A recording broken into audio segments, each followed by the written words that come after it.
কাঁচা টমেটো আর বড়ি দিয়ে এই রেসিপিটা কেউ খেয়েছেন নাকি আমাকে বলবেন। আমাদের বাড়িতে কিন্তু এটা বেশ হয়।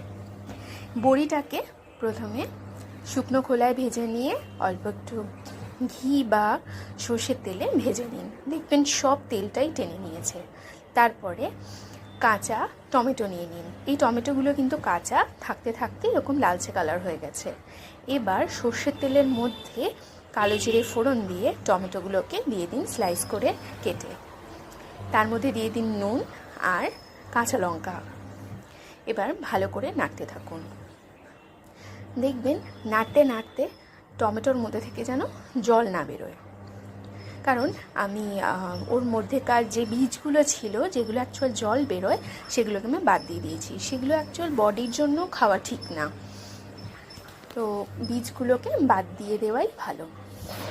কিছু কিছুতে বীজ একটু আছে। এবার আমি আগে থেকে সেদ্ধ করা আলু রেখে দিয়েছিলাম, সেই আলুগুলোকে লম্বা করে কেটে নিয়েছি। আপনারা শেপ যেরকম খুশি সেরকম করতে পারেন। এখানে যেহেতু টমেটোগুলো এরকম লম্বা করে কাটা, তাই আলুগুলো একটু লম্বা করে কেটেছি। এখানে আলুর পরিমাণটা একটু বেশি আছে। এবার ওর মধ্যে দিয়ে দিলাম একটু চিনি। আপনারা চাইলে দিতেও পারেন, নাও দিতে পারেন। এই রান্নাটা একটু টক মিষ্টি জাতীয় হয়।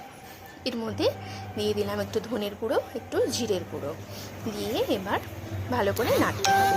আমি কিন্তু এর আগে হলুদ দিয়ে নিয়েছি। এবার ভালো করে নেড়ে চেড়ে যখন দেখবেন একটু তেল ছেড়ে আসছে, তখন আরেকটু বেশি জল দিয়ে দেবেন, যতটা ঝোল আপনি পছন্দ করেন। আমি এখানে গরম জল ইউজ করেছি। দেওয়ার পরে ঝোলটাকে একটু ফুটতে টাইম নিন। যখন ভালো করে ফুটে যাবে, টমেটোগুলো মনে হচ্ছে সেদ্ধ হয়ে গেছে, তখন চালের গুঁড়ি দিয়ে দিন। চালের গুঁড়ো দিলে ঝোলটা একটু ঘন ঘন হয়। আপনাদের যদি মনে হয় চালের গুঁড়ো ছাড়াই ভালো লাগছে ঝোলটা, তাহলে সেটাই ঠিক আছে।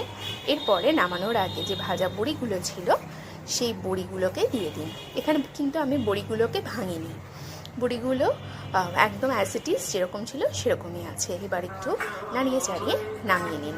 নুন মিষ্টিটা একটু দেখে নিন কীরকম হয়েছে। ব্যাস, আমাদের টমেটো দিয়ে বড়ির এই তরকারিটা রেডি হয়ে গেছে।